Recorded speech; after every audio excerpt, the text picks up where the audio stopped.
L'invité de ce 5 juin 2022, il s'appelle Kodo Onea Abdou Fattaou. Il est l'imam principal de la mosquée centrale d'Alenka. Je rappelle également qu'il est le coordinateur national du conseil des imams du Togo. Et avec lui, nous parlerons de l'islam et de l'extrémisme violent. Imam, bonjour. Bonjour. Merci d'avoir fait le déplacement. Merci. Alors, imam, aujourd'hui, on parle de l'islam et de l'extrémisme violent. Mais avant d'arriver là, nous allons démarrer par un point. Qui appelle-t-on musulman? Bismillahirrahmanirrahim. Alhamdulillahi Rabbil Alamin. Iyyahu na'budu wa bihi nasta'in. Summa salatu wa salam ala Rasulillah. Merci beaucoup. Premièrement, avant de commencer... En parenthèse, est-ce que vous pouvez nous expliquer ce que nous avez dit là? Très bien. J'ai mis cette assise dans les mains du Seigneur et j'ai demandé protection auprès de Dieu pour la protection contre Satan, le lapider. J'ai fait la salade sur le prophète Mohammed, le sceau des prophètes, sallallahu alayhi wa sallam. C'est ça que j'ai dit en arabe. Ah, Amin. Merci beaucoup. Comme la question que vous avez posée, qu'appelle-t-on musulman? Islam, al-muslim. En arabe, on dit al-muslim. Al-muslim. Al-muslim. Ah, voilà pourquoi nos grands-parents disent muslim. Muslim. D'accord. Très bien, muslim. Muslim, c'est un nom en arabe. Et avant de savoir qui est l'islam, il faut savoir d'abord qu'est-ce qu'est l'islam. L'islam, c'est quoi? L'islam, c'est, on dit en arabe, al-istislam lillah, se donner à Dieu. Al-istislam lillah, c'est en arabe. Se donner à Dieu, suivre ses recommandations, tout ce qu'il a interdit, t'éloigner de ça. C'est ça d'abord l'islam. Maintenant, le musulman, comme vous l'avez posé, qu'appelle-t-on musulman? Comme j'ai dit, musulman. Musulman, c'est musulman. Le musulman, c'est celui... Le prophète Mohammed sallallahu alayhi wa sallam, on l'a posé la question à savoir qui est musulman. Il a dit, le musulman, c'est celui à qui ses proches sont sains ou saufs de sa langue et sa main. C'est-à-dire quelqu'un qui ne fait pas mal à ton prochain. Si tu es musulman, tu ne dois pas faire mal. C'est-à-dire à ton prochain, et y compris avec ta main, avec ta langue. Insulter quelqu'un, amener... Ça, on peut rejoindre les 10 commandements comme chez les chrétiens, c'est ça? Très bien. Les 10 commandements viennent de la Torah, évangile, et c'est la suite, le Coran. Voyez-nous. Ça dit, c'est ça le musulman. Le musulman, après être musulman, prier, c'est-à-dire pratiquer les 5 prières quotidiennes, faire la zakat, faire le hajj, jeûner le mois de Ramadan. Zakat, ça dit, c'est de donner l'aumône sur la richesse. Ça dit, en islam, dans les 5 piliers de l'islam, il y a un pilier, quand ta richesse arrive à un niveau, tu dois donner ça aux pauvres. Ça, c'est obligatoire. Mais j'ai travaillé pour ça, non? Oui, tu as travaillé pour ça, mais les pauvres aussi sont là à côté, ils souffrent. Tu dois leur donner, c'est pour qu'ils soient un peu soulagés. Il faudrait que ça atteigne ce niveau avant de faire l'aumône ou bien... Non, l'aumône est différent de la zakat. Zakat ici, ça c'est obligatoire. Ton argent, si c'est 5 milliards, on fait le calcul selon recommandation. Si je ne vais pas déclarer. Si tu ne veux pas déclarer, c'est à toi ça. Mais c'est un péché en islam. C'est compliqué. C'est pas compliqué, c'est très simplement. Si c'est ça, si je travaille jusqu'à 3 millions, je m'arrête là. Non, ce n'est pas... Ça dit quand c'est l'argent à la banque. Par exemple, tu as une somme de 2 millions. Je ne vais plus verser à la banque. Alors. Allons-y. Alors, tout à l'heure, vous nous avez expliqué ce que c'est qu'un musulman. Dites-moi, est-ce qu'un musulman, je suis né musulmane par exemple, est-ce que à 18, 20 ans par exemple, je peux changer de religion comme ça? Je peux décider moi-même de changer de religion. Est-ce que c'est possible chez vous? L'islam ne force pas quelqu'un de rester dans l'islam. Mais une fois que tu es musulman, tu pratiques bien l'islam et tu quittes dans l'islam. Avec l'islam, c'est interdit, ce n'est pas bon. Ce n'est pas bon, c'est interdit. C'est On peut dire interdit. ce n'est pas bon, mais La bon, personne- c'est pas un péché, je le fais. Oui, oui, ça s'est passé au temps du prophète. Tout cela, une fois étant musulman, qui quitte par l'hypocrisie, il refuse l'islam. Hypocrisie, Ça dit, pourquoi? il connaît bien la vérité, mais il ne veut pas le suivre. Mais L'islam, il y a l'inverse qui se fait. Les non-musulmans qui deviennent musulmans. oui, ceux-là dont tu dis sont les non-musulmans. Leurs sources, ils sont musulmans. Tout le monde est né musulman. Je suis né musulman. Tu es né musulman? Non, tu es né musulman. Pourquoi? Parce que c'est Dieu qui t'a créé. Ou bien, Oui. tu es né par la volonté de Dieu. Ça dit, tous les prophètes qui sont venus, ils ont prêché l'islam. Même Jésus, Même Jésus a prêché l'islam. où ça, et Dans comment le il a Coran. prêché? Il- Dans le Coran. Dans le Coran. Jésus est cité dans le Coran Il également. a cité beaucoup même dans le Coran. Il est plus cité même que le prophète Mohammed sallallahu alayhi wa sallam. Jésus est plus cité dans Mais le le Coran. christianisme aussi, ça vient de Dieu, non? Ça vient de Dieu, mais ce que nous pratiquons aujourd'hui, ce n'est pas ça le christianisme. Disons-nous la vérité. Tu vois, aux synagogues, ce qu'ils pratiquent là-bas, c'est différent. Ici, dans les églises, les chants, les danses, tout ça, là, Jésus n'a pas fait ça. Il n'a pas recommandé ça. Il y a trop de modifications pour ça.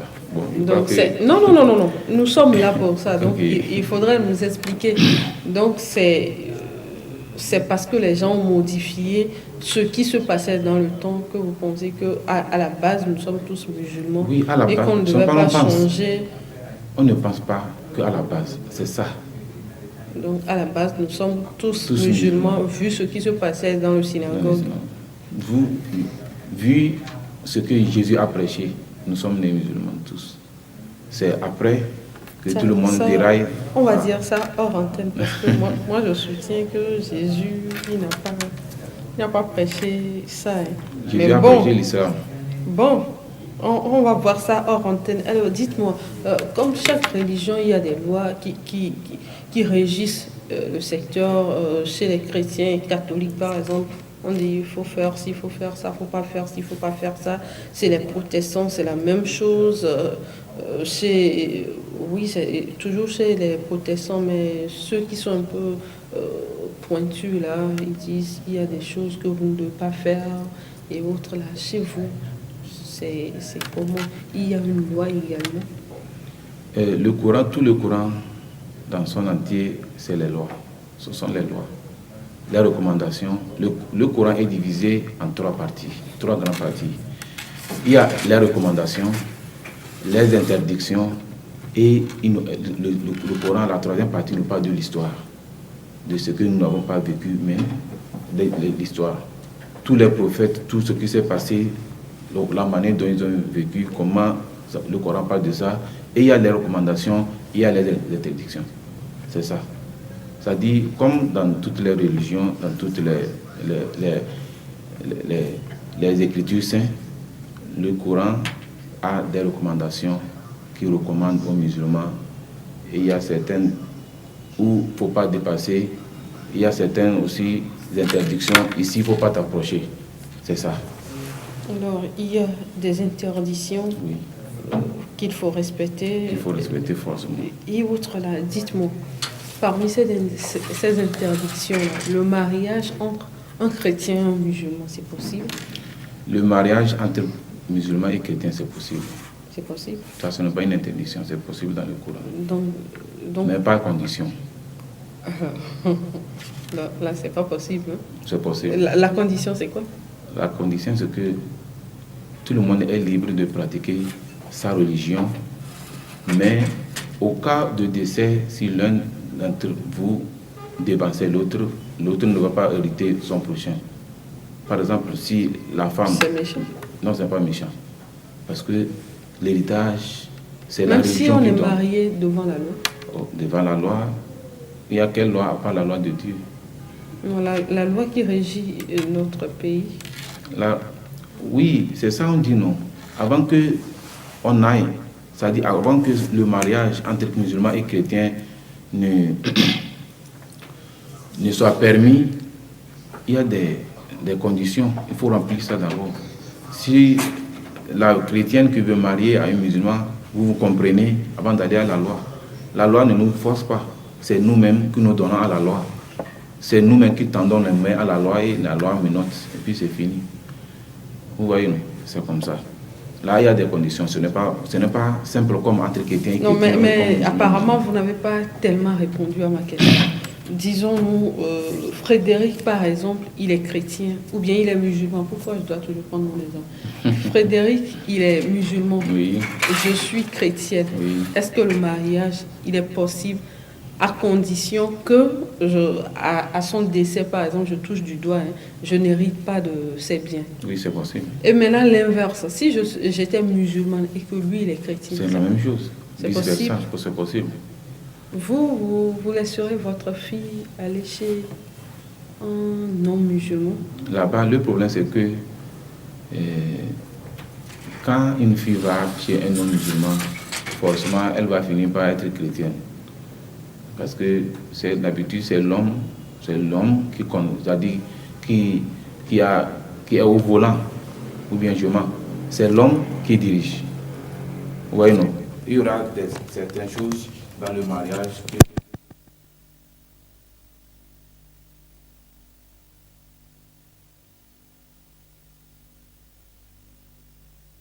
finir par devenir chrétienne. Et que nous, les musulmans, nous sommes contre ça. Vous voyez maintenant que le mariage entre chrétiens et musulmans n'est pas tellement possible. Oui, c'est ça, je dis. C'est les conditions des fois qui arrivent quelque part, que toi, tu vois que vous me laissez. C'est une religion vraiment jalouse. Non. Alors, nous venons maintenant. Nous venons maintenant à notre thème.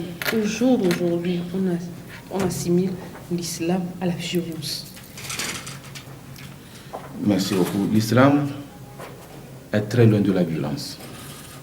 L'islam d'abord vient du nom As-Salam. As-Salam. Et As-Salam, dans toutes les langues, quand tu mets le nom, c'est-à-dire le mot As-Salam, ça sonne bien. As-Salam veut dire quoi? As-Salam, c'est la paix.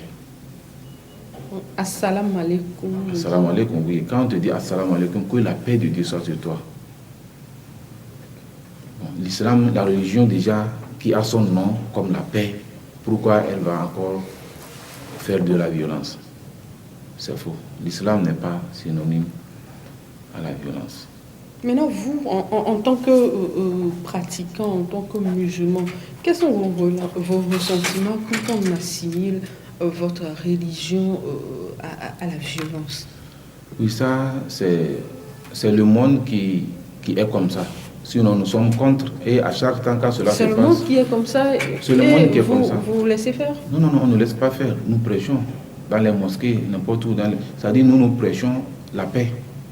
Mais ceux-là qui font de la violence au nom de l'islam ne sont pas des musulmans.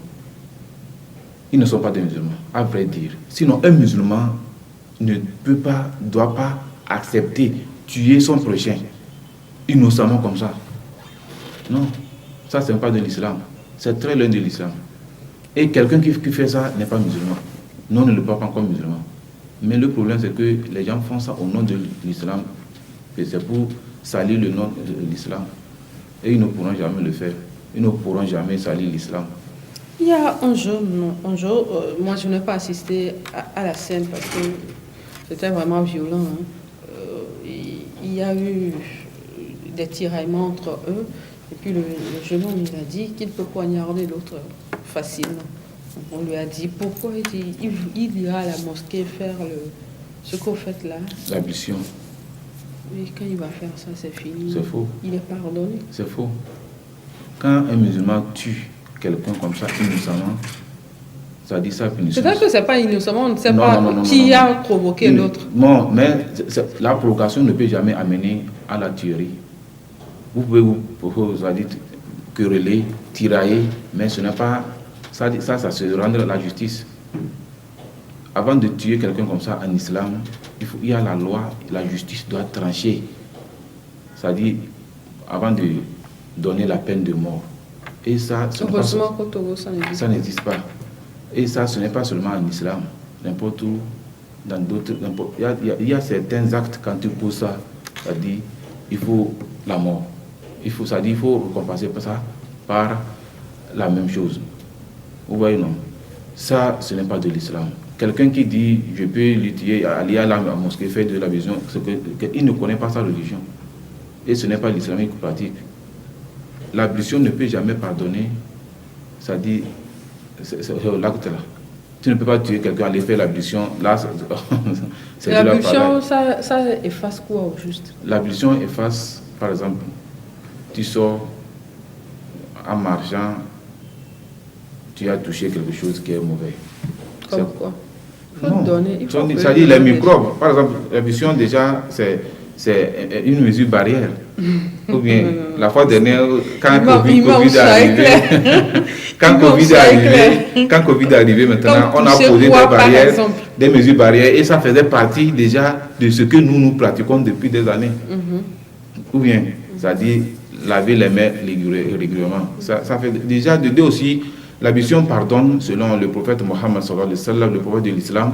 L'ablution pardonne, par exemple, tu as regardé quelque chose, tu as vu, est tombé sur quelque chose que tu ne devrais pas voir.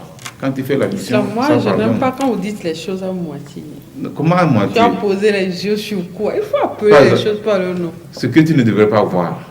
Par exemple, en islam, voir une fille nue, une femme nue, ce n'est pas, ça dit, c'est pas permis. Mais on est dans ce monde, tu vois ça. Ce n'est pas toi-même qui es parti chercher, mais en passant, tu as vu. Les yeux cherchaient quoi là-bas? Une femme qui a porté sexy, une chose comme ça. Et vous êtes attiré. Tu as attiré. Tout ce comme ça, c'est un péché. C'est des péchés. Mais maintenant, ces péchés-là, comment tu vas, l'ablution pardonne ça? Ça dit ça et suit ça. Par exemple, en islam, assister. Et là, si tu sors de la mosquée, tu revois la même fille. C'est encore un péché. L'ablution ne finit pas comme ça, c'est encore un péché. Après, tu vas encore faire l'ablution. Ça dit c'est quelque chose des péchés minimes. Ce sont des péchés là, minimes. Ça devient intéressant. Et maintenant, j'ai dit l'idéologie même de l'ablution. Avant de faire l'ablution, ça dit on fait l'ablution pour prier. Avant d'aller devant ton Seigneur, il faut être propre. Ou bien, ce n'est pas seulement l'ablution, ça dit toi-même, tes parties intimes, on lave ça, il faut être propre avant d'aller prier Dieu. Ou bien, dimanche, quand vous allez à l'église, là, vous allez sale? Non, bien sûr. Bien sûr. Non seulement que vous portez des sexy pour aller montrer Jésus. Qui vous a dit qu'on porte sexy? Non, on ne vous a pas attaqué, ne nous attaquez pas. Non, ça c'est pas attaque. Ne nous attaquez pas. Les pasteurs, je crois que peut-être que les pasteurs aiment voir ça. Ou bien, bon, je ne sais pas pourquoi ils ne refusent pas. Vous appelez quoi sexy? Par exemple, ça, c'est sexy. Bon, c'est sexy. Je peux dire sexy. Parce que, donc là, vous allez faire ablution toute la journée parce que vous allez partager vos plateaux avec moi. Non, ça c'est pas. Tu sais qu'en islam, les parties qui sont permis chez une femme à tout le monde de voir, c'est des mains comme ça, ceci, et le visage et les pieds. Tout le reste, c'est quand une femme porte un habit, tu vois les hijabs que nos femmes portent là. Quand elles portent et puis les seins sont comme ça, derrière comme ça, ce n'est pas permis. Il faut que, ça dit, tout le corps, ça dit, il faut qu'on ne voit rien du corps. Ça dit, elle doit être enveloppée.